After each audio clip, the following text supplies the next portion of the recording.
Got me fired up with that intro, BT. Oh, they got me fired up with that fucking bringing the fire again. That guitar lick drives Brad into F words. That's how good it is. Brad's children are listening to this show. They listen to every episode. I gotta hear Brad swear. Yeah. Just kidding. Friggin' audience, thank you for being here. Looking great out there.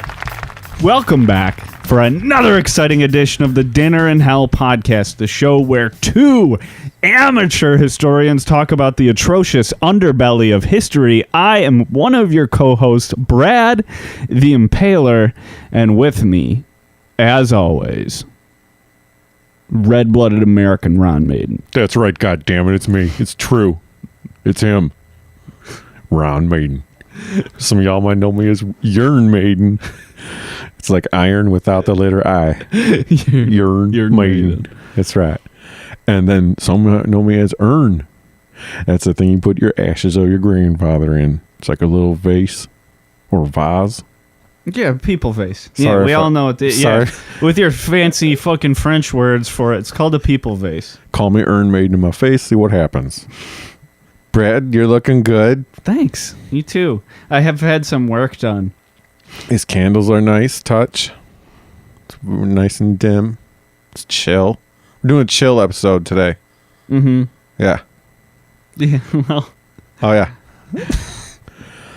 Friggin', oh my God. Feels good to be back in the studio. Does. It really does. It's like we were here just days ago. It's like I was taking that train in just days ago. But that's where I get a lot of my ideas for the shows, on that train ride. We need accurate prep. We need a sufficient prep time to prepare our, instruments. Basically, I do research for each episode on the train ride here. That's 45 minutes. So, I mean, it's a long way to the secret location. I mean, it makes sense. Plus, it always changes. One guy asked me, "Where do you record your shows, dear Ron?" I was like, "Dinner in Hell. Where do you record your shows at?" And I'm like, "Which episode, man?" Because, we're always on the move.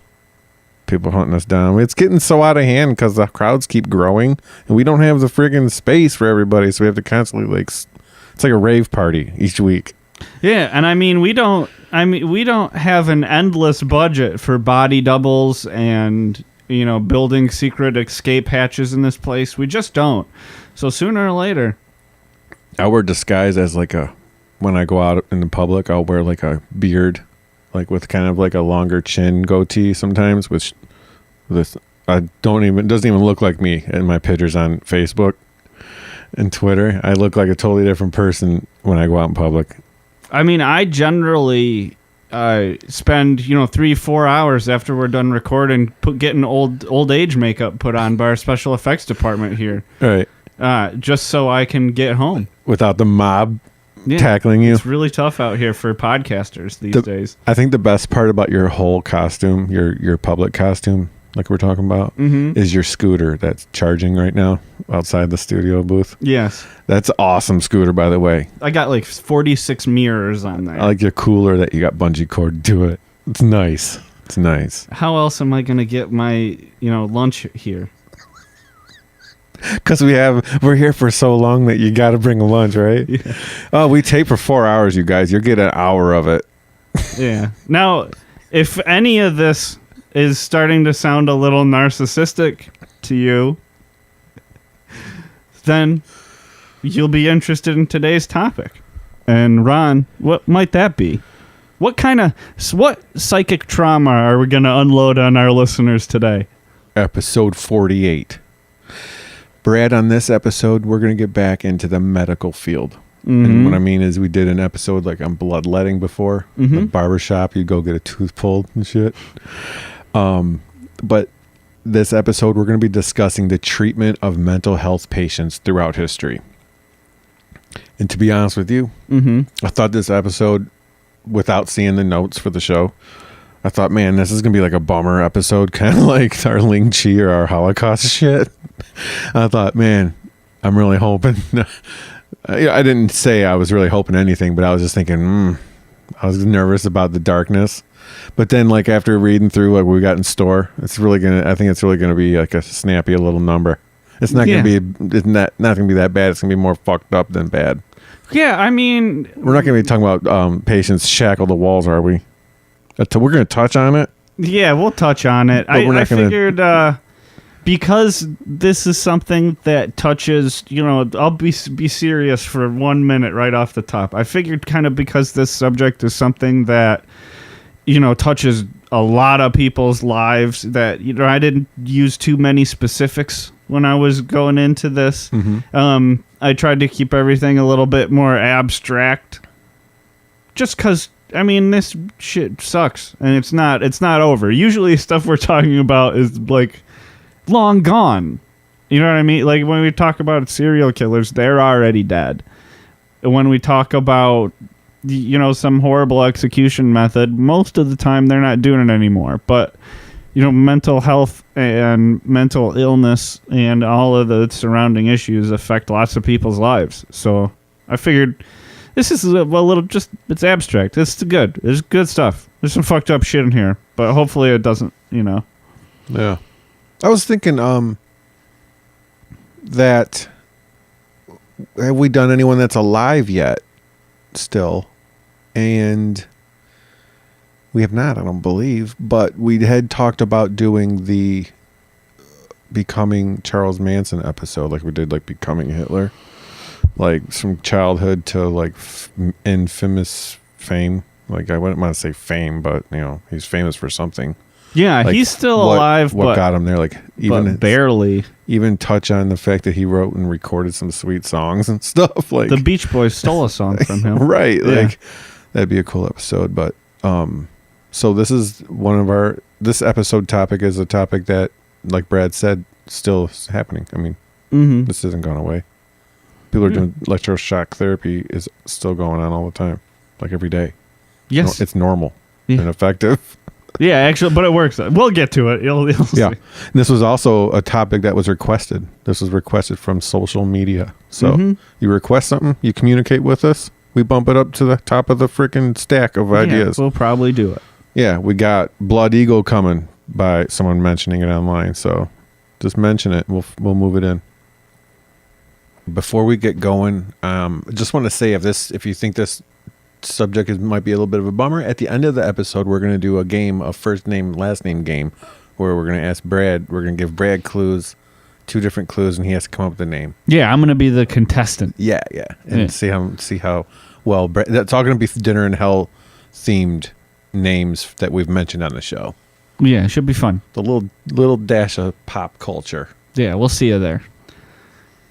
So obviously, because it's a universal issue, people have been attempting to deal with mental disorders and the people in their communities that have them about as long since there's been people. Now, unfortunately for us, it's been done with varying degrees of both humanity and effectiveness. And before the modern age, especially, treatment of people with mental conditions was exceedingly cruel and often useless. I like how you said varying degrees of both humanity, and effectiveness, but like when we talk about humanity, we're talking about like poking holes in skulls. Yeah, stuff like that. Like that doesn't sound very humane. Leaving people, with no contact with other humans. Yeah, there's some fucked up shit. Doesn't sound very humane to me. No. Yeah, that would be a varying degree of humanity. So toward the low end. Just to verify. Now, some of the oldest evidence we have for specific treatment for mental disorder is coming to us from prehistory, around 6500 BCE, and that's evidence of what's called trepanning or trephinning. Was there cave drawings of it? Well, the way they have found it is because there's archaeological evidence in the bones. Oh, they find skulls and stuff. Mm-hmm. Yeah. Now, one of the original, most theorized causes for the symptoms of what we now know today are, neurological and psychological disorders, they thought was like mostly demons or magic. So their design for the first treatment to get these demons or this evil magic out of your head is to just punch a hole in it. So, like, let's say we punch a hole in a skull and it makes a perfect hole, like round hole. Mm-hmm. Like, where's that little piece of skull? It's probably jammed in the brain. Yes. God. Floating around your Yeah, you gotta fish cranial it out. cavity. You gotta fish it out in 6500 BCE.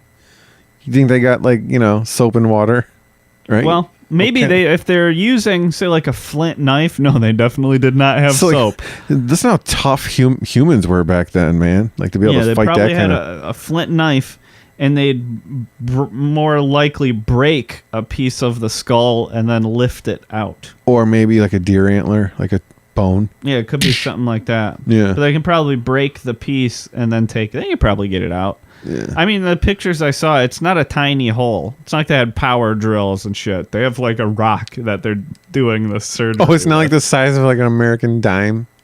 It might be about the size of a dime. Yeah. That's what I'm thinking. Yeah, but it's not like a perfect circular hole. They just like bust part of your skull off.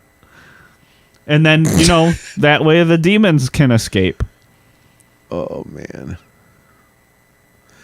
Then they moved on to bloodletting demons out, right? Over time. Yeah, and they'll try to find any way to get those demons out of you. Now, I will say, I am impressed by prehistoric man's ability to deduce that the head was the source of the problems. Didn't the Egyptians think the head was in the chest, like when mummification? Yeah, Egyptians they didn't have it so right. They thought like your mind was in your heart. But because they saw what happened, like you fall off and smoke your head on a rock, and then you're messed up after that. Yeah, then they were like, that's important. This is an important thing. The top part, yeah, it needs to be saved. Let's start making helmets right away. That's a good deduction, though. This is another one of those ideas that it appears basically every group of human beings on Earth has on their own. I mean, from like bone evidence, as well as, like you said, like cave paintings and other iconographic work.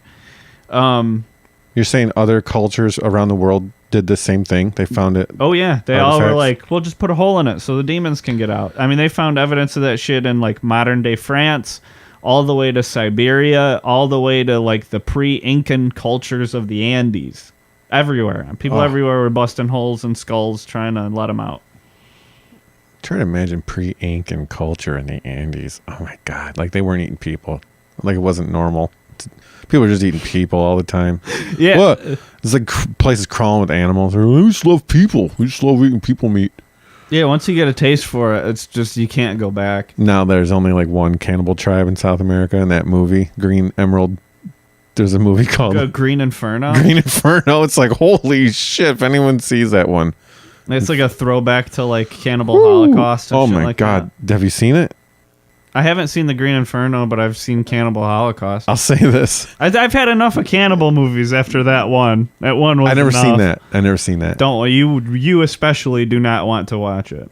Right, because they kill a turtle and they open up its shell. Yes. Friggin' in this Green Inferno, they end up, it's a cannibal movie, and they end up killing these people. Mm-hmm. And they cut off a whole leg, and they like hand it to the little children, like, yes, we got freaking meat tonight. Like the family's like, a whole leg.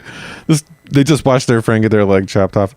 I watched it for free, you guys. There's ways you can do it online. They didn't pay. Come on. Fire stick. It's freaking gross. Something like that. PlayStation online browser. So sorry, let me get on mic. So another way I was thinking was how there was probably documented like like historical documents about particular people, and in the documents that probably stated that they had trepanation or trepanning done to them, like in the like the scrolls, and then they probably matched up with the person's skull and they had a hole in it, so they figured, oh yeah, bing, and that's probably how they freaking and also deduced it. Yeah, they can tell that, like historians. Yeah, they can tell that it was done on purpose, and it was done a fucking lot too. This wasn't like an occasional thing. About 10% of all the Neolithic skulls that have ever been recovered have trepanning holes in them. 1 in 10. Yeah. That's crazy. Mm-hmm.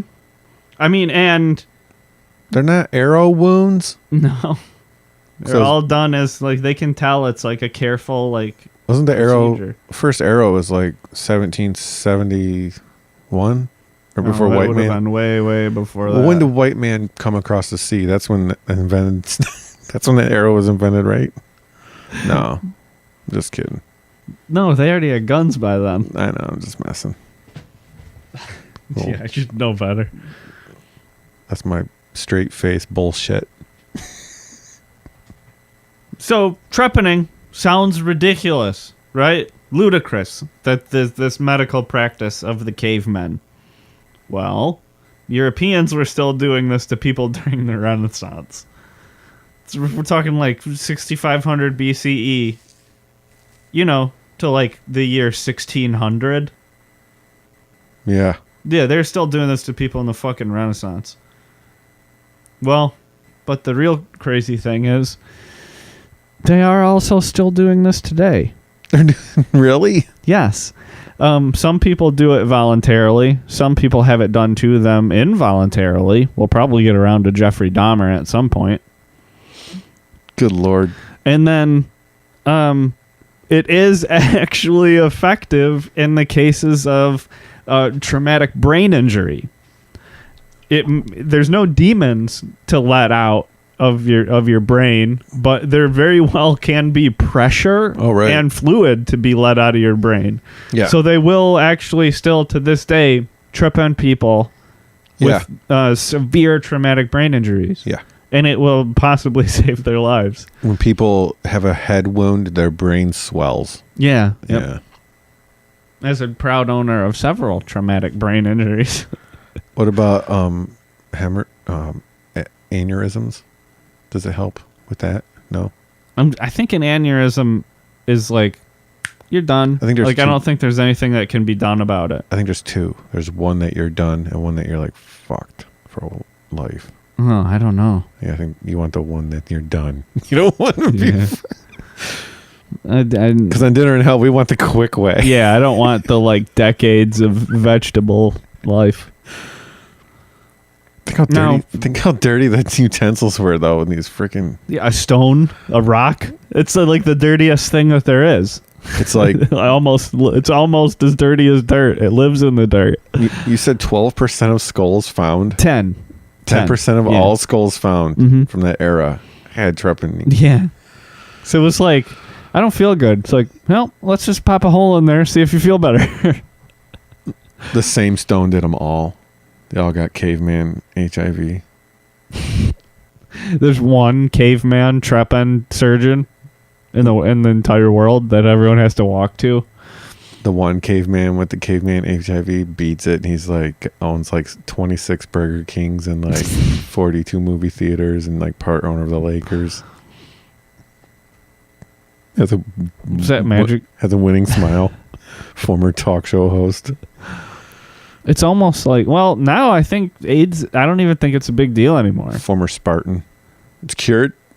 I think basically, I know that they, with the latest antiretroviral drugs, they can get someone who was HIV positive. So they're never going to say cured, but if that person went and got an HIV test, they'd be negative. Yeah, they can get it down that low, the virus count. Yeah. Yeah, I mean, they can get you to where you are negative on an HIV test, but I don't think I don't think that means that you don't have it. Like, I think you got to keep taking the medicine, but I don't think it's like a problem at all, really. Cool. It's definitely not a death sentence, which is cool. There is some progress. We've seen some legitimate progress in our lifetimes. Magic gained weight with AIDS, HIV.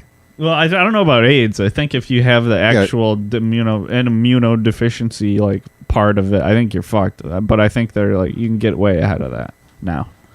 Our HIV positive listeners right now are going, God damn it, get it straight. Stop talking about if you don't know it. I'm sorry for being offensive, but yeah, I only speculated about that last bit. I know the rest of it is true. yeah, I'm full of questions. But let's talking about progress that occurred during the ancient world too. The medical practices got a little bit better. They were able to develop a little bit more than just popping holes in skulls. I mean, the Persians almost had the right idea by attempting to stave off both mental and physical conditions by maintaining purity of both their bodies and spirits. I mean, one very familiar proscript of the Muslim religion as well as the Jewish religion is being forbidden to eat pork. And I don't think it's a coincidence that pork is particularly nasty in the form of the trichinosis it can give you. Right. So it's like I think the origin of that religious teaching is to keep you healthy. Because like you can't get trichinosis from anything other than pork. Yeah, but nowadays if you ask like modern day person that's like Muslim, they'll be like, oh, because the pig's a filthy animal. They don't break it down because they don't get trichinosis anymore. Yeah, and that's not even true. Pigs are incredibly clean animals. But they'll lay in their own shit with no problem. What doesn't? Like in a pig pen. Like a dog will shit in one part of the yard, mostly.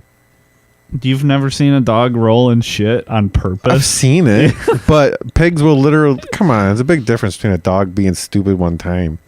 No, they love that. They love doing that. Have you ever seen them do it? They're so happy about it. Maybe your dog should get dog trepanning for that, because that ain't normal.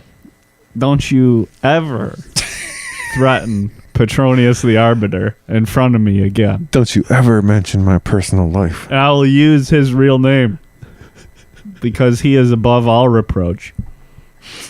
He's the goodest boy. He's ear rich. Oh, hell yeah. He's got lots of ear. Yeah, but so at least they weren't getting trichinosis if they were staying away from the pork. Your dog's got ears for days. He does. He's a hound dog. I'm sorry. Now, under the Greek philosopher of Hippocrates, you're familiar with his fame, rather. The Hippocratic oath that doctors take, like I shall do no harm, blah, blah, blah. Named after our boy right here, Hippocrates. We've mentioned him on another show. Was it bloodletting? Probably. Yeah. We're talking 400 BCE here. So, I mean, European people are trepanning people way after this. But he's got some good ideas. I mean, he at least was able to say, like, hey, guys, all of this is the result of natural stuff that's going on inside people's bodies. It's not demons. Okay. Now, that's about where his being right stopped, though, because he blamed everything on imbalances between humors. I think we did go over this in the bloodletting episode, the blood, the phlegm, the black phlegm, the bile, Yeah. So he pitched that. Oh, so close to being a home run, but I don't even know what black bile is, but I don't think it's a thing. Yeah, see, 28 days later, it's a thing. They puke it up. Yeah, but that's zombie physiology. That's a different podcast. That's rage zombie. It's specific type. I mean, but it did lead to some decent treatment, mainly the recommendation in diet. I mean, a lot of issues can be traced back to, having a shitty diet. Get all them vitamins, minerals, riboflavin, shit like that. You got to get all that. And if you're not doing it, you're going to have problems. I was going to say riboflavin, hemoglobin, shit like that. I was going to say some shit like that. And of course, purging. And you got to go check out the bloodletting episode to hear that. And I mean, I can tell you, I need about a bloodletting just about as much as I need a hole in the head. I'm gonna be honest with you. Ever since we did that bloodletting episode, I've been bloodletting myself regularly. That's why you have those giant circular, like black marks on your back where all the cups went. And I'm telling you, to be honest, I've been as healthy as a horse. You know that.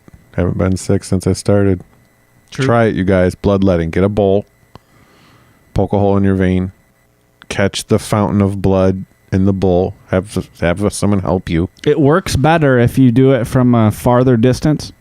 Google it. Google images bloodletting bowl catcher. Fountain. Yeah.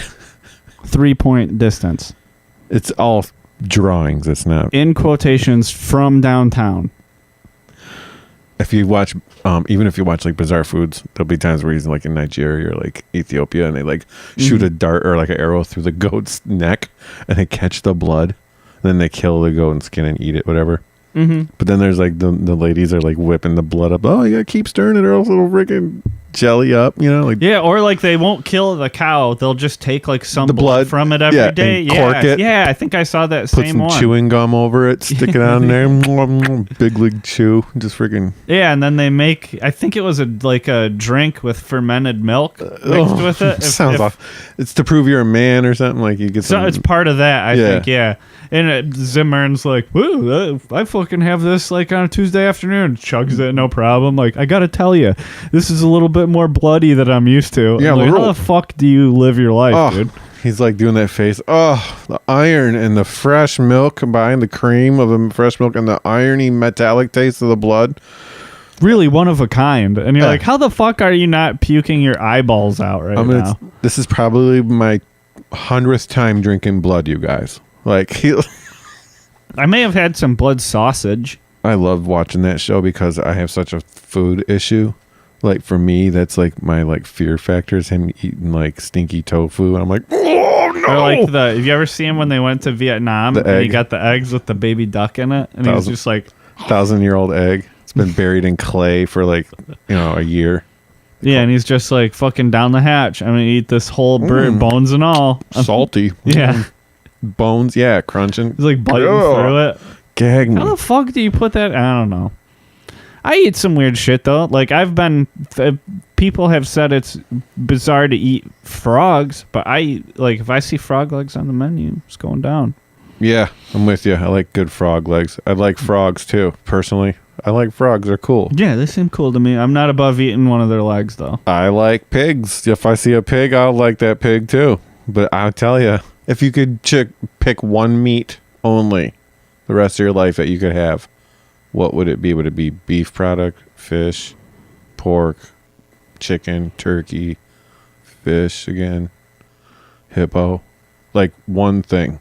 See, I'm tempted to go chicken, and I think if I were actually faced with the choice, I would go with chicken. But you don't get eggs too, bro. Just chicken meat. No, I'm saying I like chicken quite a lot, and it's good for you, relatively speaking. But if cholesterol wasn't an issue in the decision, I'm going the hog. Yeah, give me the hog. I like hog. Yeah, right here. I'm a pork man myself. Like when you were saying like some of those people weren't eating pork because of trichinosis stuff, and like religious purposes, I'm like, I would love all the rest of the pork. Yeah, I'm not that much of a fanboy of like bacon. I'm not gonna do some ridiculous bacon routine here for you people. But if you had to choose either pork or lamb, you could either have one or the other for the rest of your life. Would you choose pork over lamb? Pork, more versatile. Yeah. Now, one of the worst things about mental illness then and now is the stigma that comes along with it. It can be really difficult for people to seek treatment. It can be really difficult for people to either afford it or have access to it. It can even be difficult for people to confide in their loved ones that, something's even wrong. And at least this seems to have been getting better. It's worse in the past, way worse. I mean, one of the key things about the stigma in some societies is that it can be interpreted as being indicative of genetic problems with the family. So it'll reflect poorly on the whole family that someone has an intellectual or emotional disability. So if there's a half-wit in your family, then your family is like got like a brown stain on it. Yeah, they'll be like, "Oh, I don't want my daughter to marry that guy because of that family. There's something wrong with them." They got half-wit in their bloodline. Mm-hmm. Remember when I brought up to you half-wit? I think it was in the Bloody Benders episode. Half-wit. They got sick of calling people half-wit and started calling them retarded. Mm-hmm. And now they're not calling them retarded, they're calling them neurodivergent. Mm-hmm. That's a dinner in hell freaking learning right there. I was listening to something the other day. It might have been Stern, and he was saying how retarded was the correct medical name for it. Like they were like, no, we're not going to call them like morons anymore. We're going to call them retarded. Like retarded was the safe one. Now like retarded is like, God damn you. You know what I mean? They're like, because retarded just means slow. Right. Yeah. Like in music, like if you're reading sheet music, because everything's in Italian, if they want you to slow down, there's a retard, or like a retardando. That was mentioned in the Bloody Benders episode, which was really a freaking hilarious episode. You should listen to it. That is a good one. Well, because of this stigma, though, it wasn't uncommon for people to just either abandon their loved ones, just like take them somewhere, maybe to a different city, and then just leave. That happened to Joe Dirt. Yeah, Joe Dirte, I believe is the correct pronunciation. Most cases, this happening today, you're saying that parents will have like a goofy kid and they'll just take his ass. This isn't so much today. It does happen sometimes. But I'm saying there's documented I don't know if you read the news, but most of these children today grow up and become juggalos. So try and get at. Woo woo. Whoop woo. I'm cool with the juggalos. So, me too. Yeah, I don't think. But they're fun to make fun of. Yeah, that's true. They're easy targets. Like Juggalo Facebook.com. It's like Juggalo book or something. Juggalo dating. It's just all Juggalo shit. Oh yeah, but God. I mean, it's got to be hard out there. I mean, like everybody's probably got some shit that would be tough to bring up on a first date. I'm assuming. Imagine being like, "Oh, you know what I like to do on the weekends? Like, put paint on my face and go watch this rap group." Throw 2-liter Faygo around at each other. Yeah, what is rock and rye? I've never heard of this. Yeah. What is this? And then you got to go into the story, and it's got to be tough. I can see why they want to seek out other juggalos just right off the bat, thin out the herd. Let's do a Dinner in Hell tent booth at the next Juggalo. I would love to. I think it'd be a laugh riot. It'll be free Faygo while supplies last. Because up in Michigan, Faygo is affordable. Yeah. Like, we could bring some Faygo. Yeah, we could just pick it up at the Kroger. Do a little Krogering. Shame Farmer Jack's not around anymore.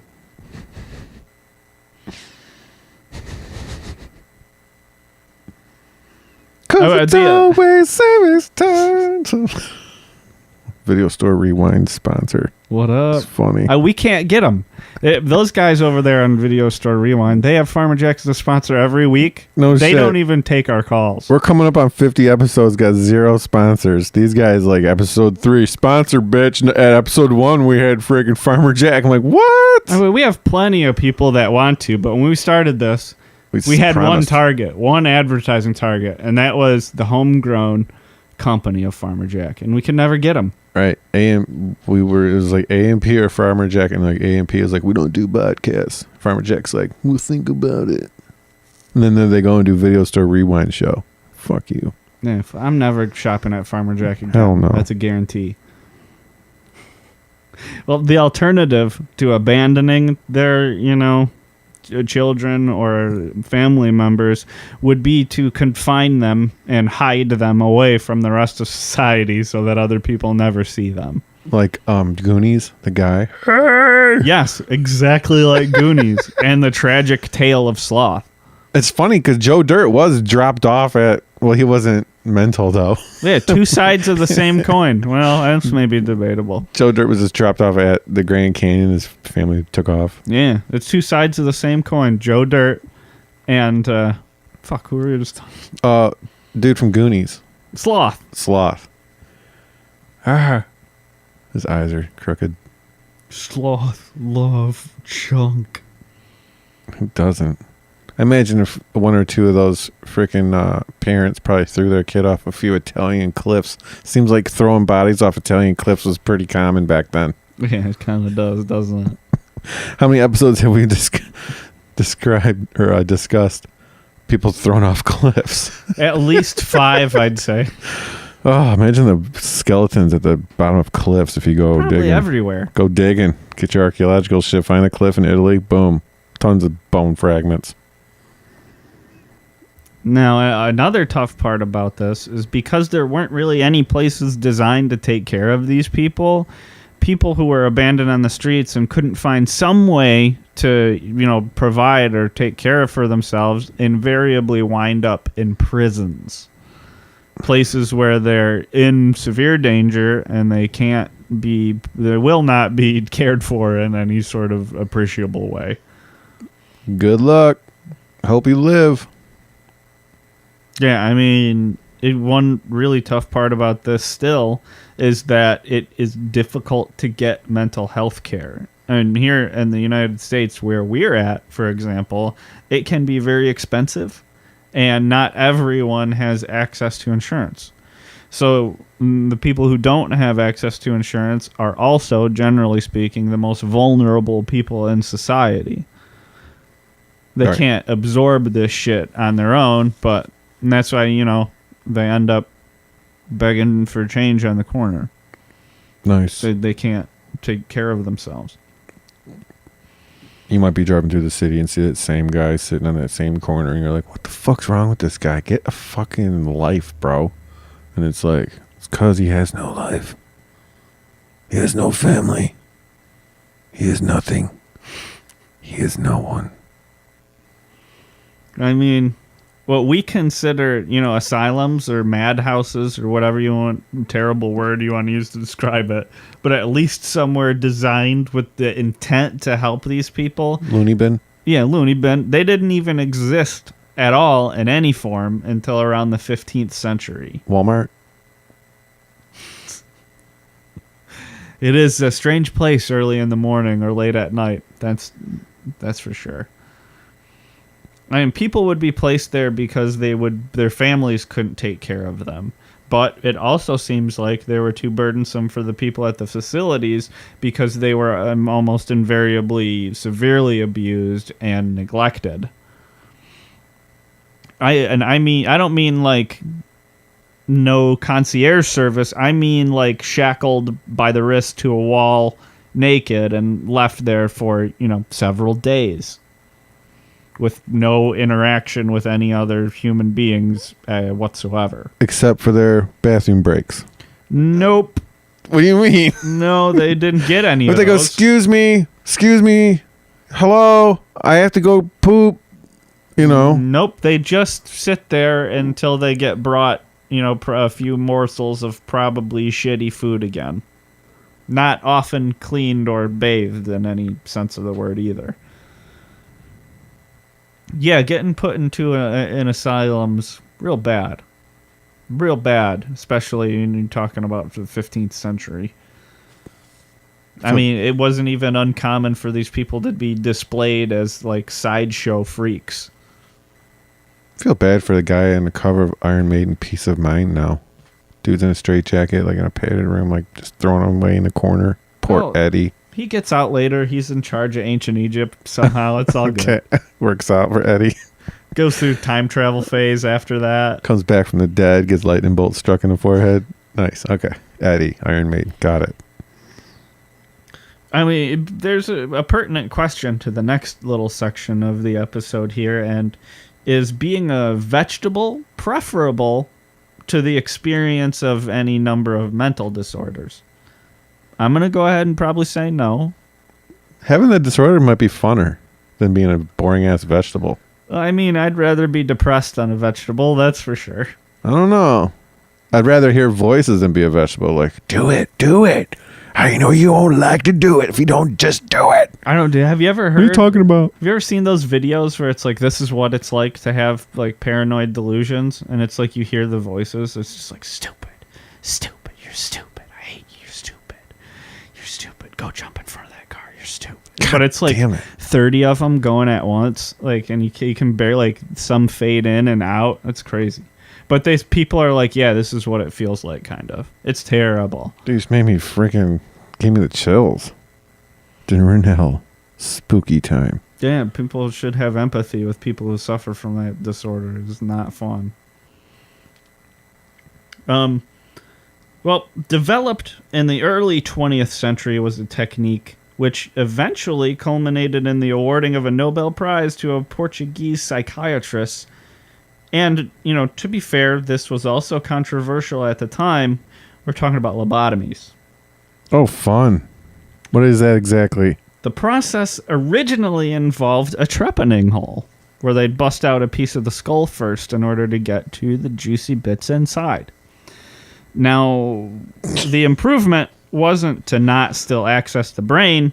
It was to take a long rod and put it through the ocular cavity, your eye sockets, and just wiggle it around to destroy targeted sections of the patient victim, one of the two. Patient victim. The patient victim's brain. I thought you were trying to go for like frontal lobe, like trying to get the right word. No. You mean like I don't know what to call the people who receive this exactly, I think.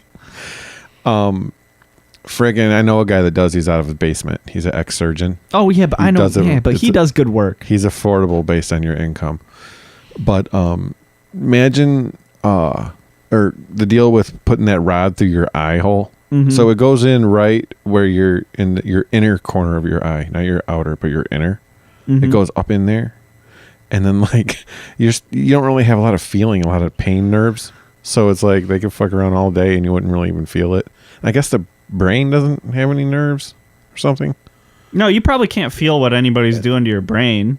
Like when they open skulls and they do surgery on the brain, they'll have the guy like play a banjo and shit to see like which part of his brain's like.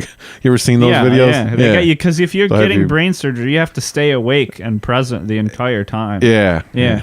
So like if they do surgery on like a violin player, like she'll play the violin the whole time to make sure they don't fuck with anything that fucks with her violin shit. Yeah. Right. That's what I meant.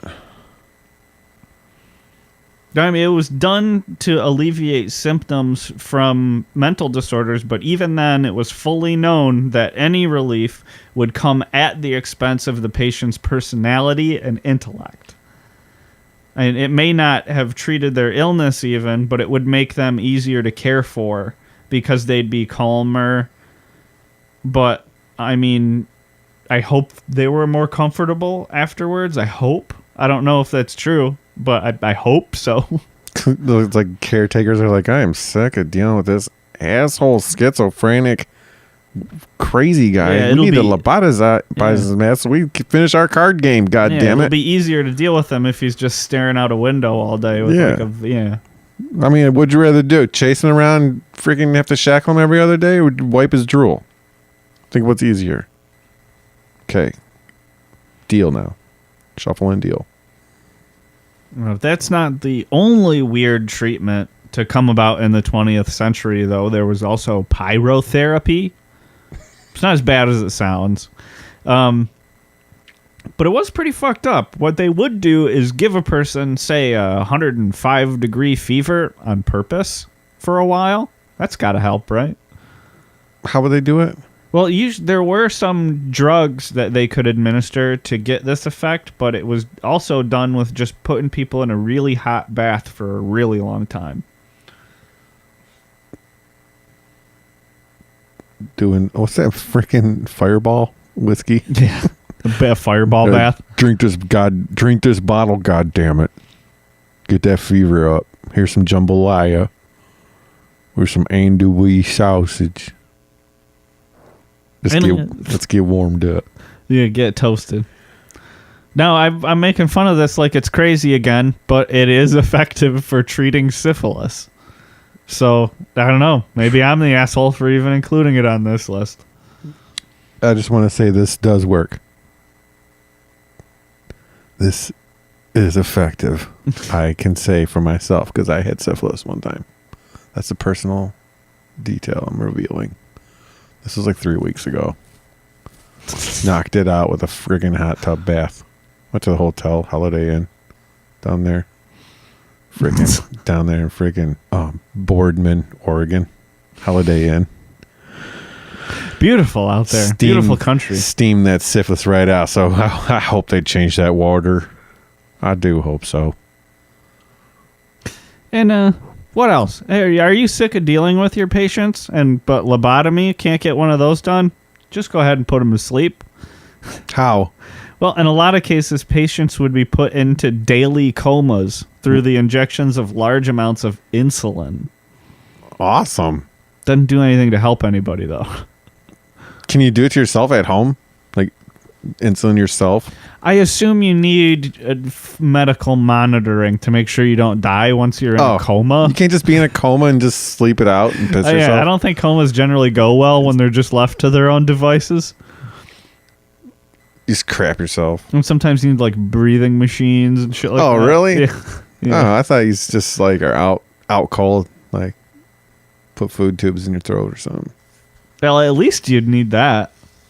I don't know, but they didn't do anything though. They didn't help anybody.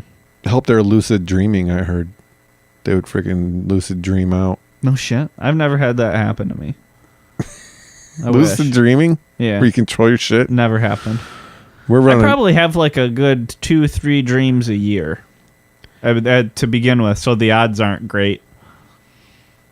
We're running low on time, so let's get in the lucid dreaming later on. That'll be on our other show. Going deep. Dinner in Hell going deep.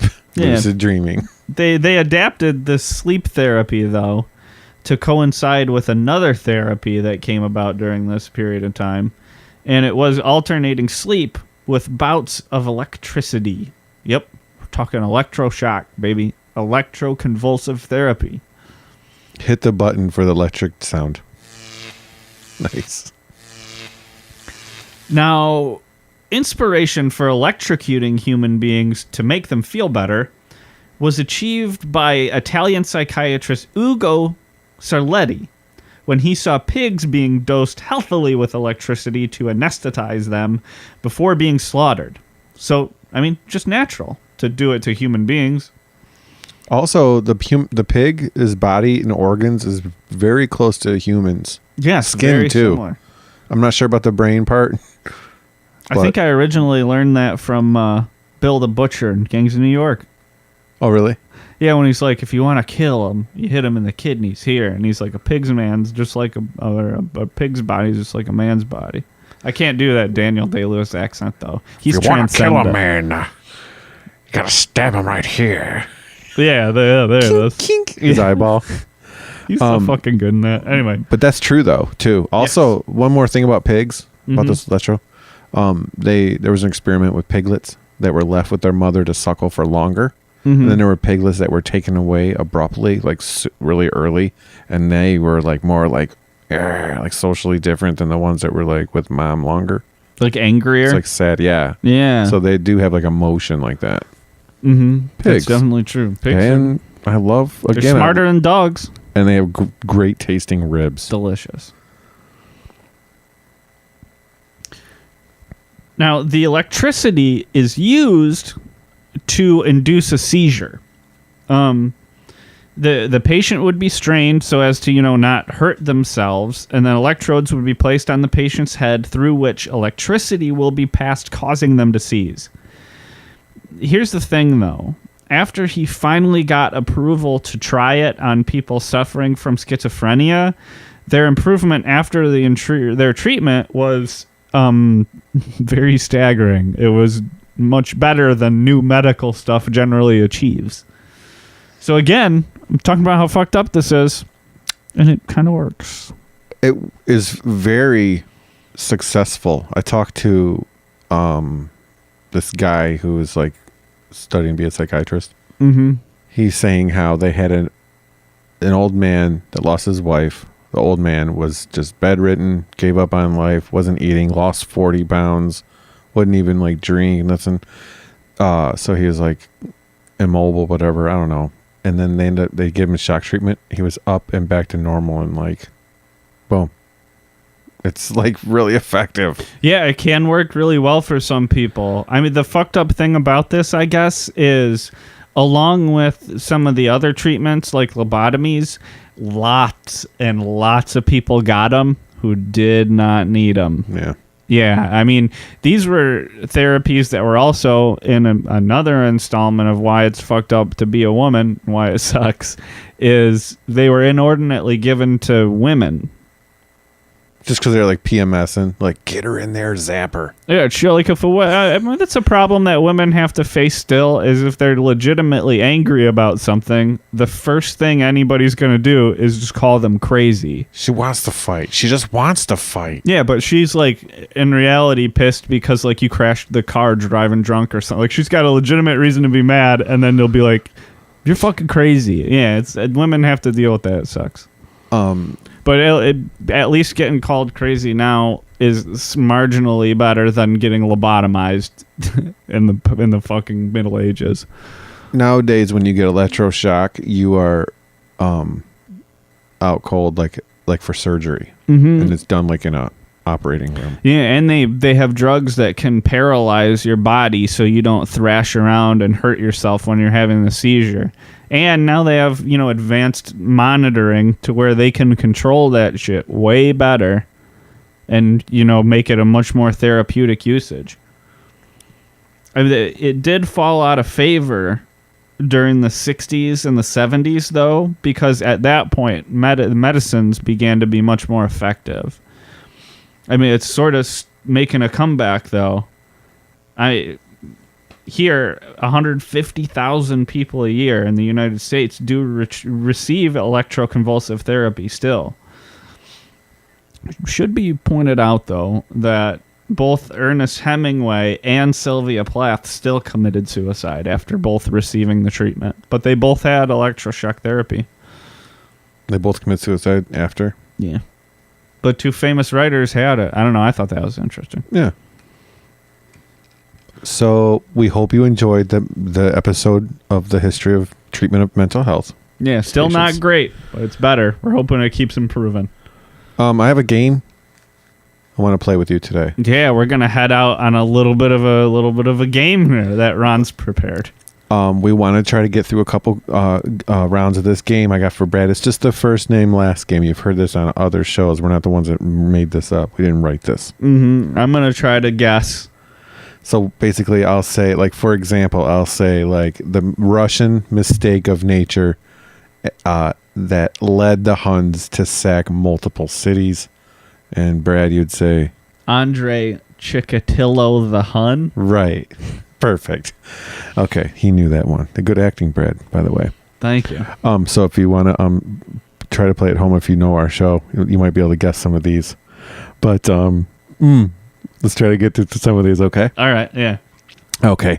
King of Assyria from 883 to 859 BC. Okay. And a vocalist for a rock band no better than someone's uncle's garage band in the neighborhood. That's a direct quote from you. Okay, I think I've got this one. Asher Nasser Paul Stanley. That's right. Yes. That's right. Yes. Good job. All right. You have control of the board. Ready for this one? All right, Ready for first your name, last name for 400, please, Alex. Okay. For your next question for 400. People's Temple founder and leader and a woman burned at the stake for cross-dressing. Can I hear the first one again? People's Temple founder and leader. Jim Joan of Arc.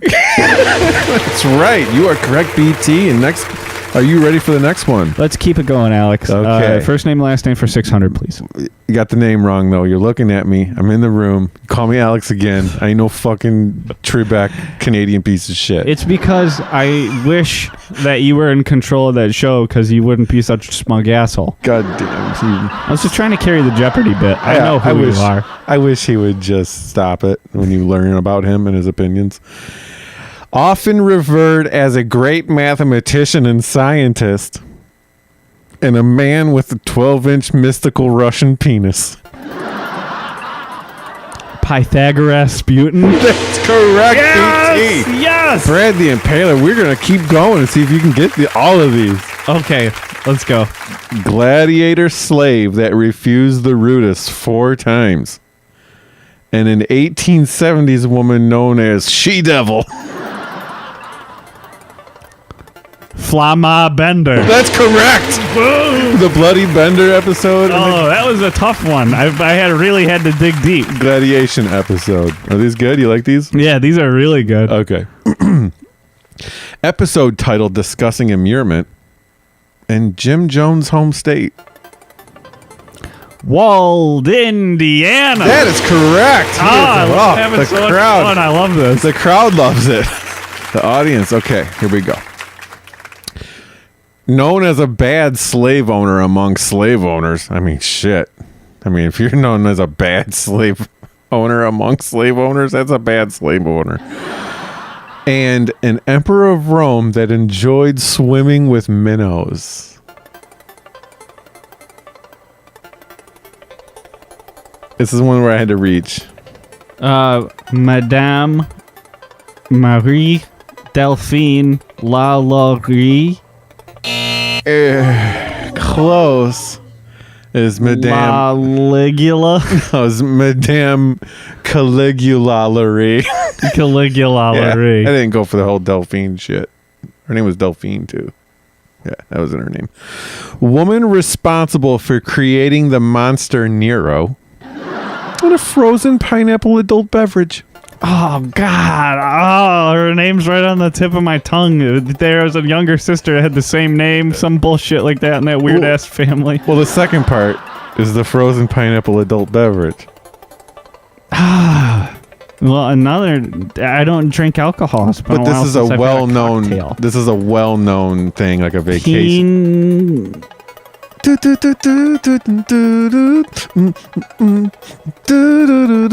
I can't think of her fucking name. I'm not gonna get this one. Buzzer. Oh, he gets the buzzer. Agrippina Colada. Agrippina Colada. The younger. Okay. Just kidding. Agrippina. I Okay. never would have got it though. I don't feel bad. Okay. Here we go. This is another music one. Mm-hmm. Fungus that was blamed for the dancing plague in 1518. That's a good episode, by the way. La Danse Macabre. Maccabi. And a George Harrison hit in 1987.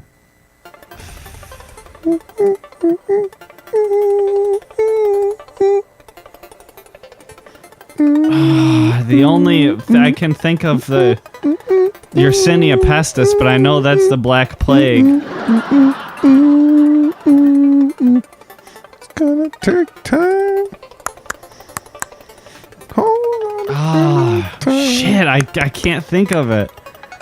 I know we were talking about it being a bad trip, like it's not fun. No. Like bad acid, but I can't remember what it was. I tried getting us some to take before we taped it from Amazon, but it wouldn't ship to America. Buzzer. Ergot.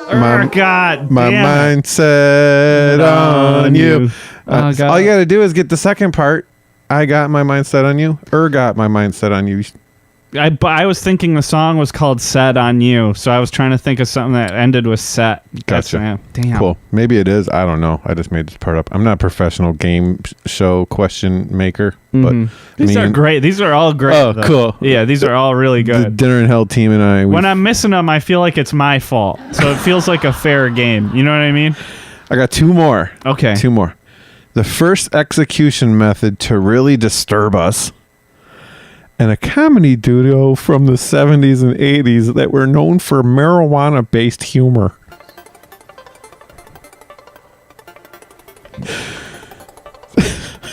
Ling, Cheech, and Chong. That's right. Yes. That is right. Yes. He's back, you guys. The audience loves it. I love it. Okay. The final question. Dave's not here, man. Open up the door. I got this stuff. For the final question, what is your wager? Let it all ride. You're going to put all the money. It's all on the line. This one isn't your easiest one.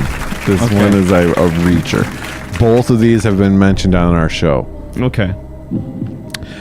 Our body modification episode involving baby victims and the first emperor of China.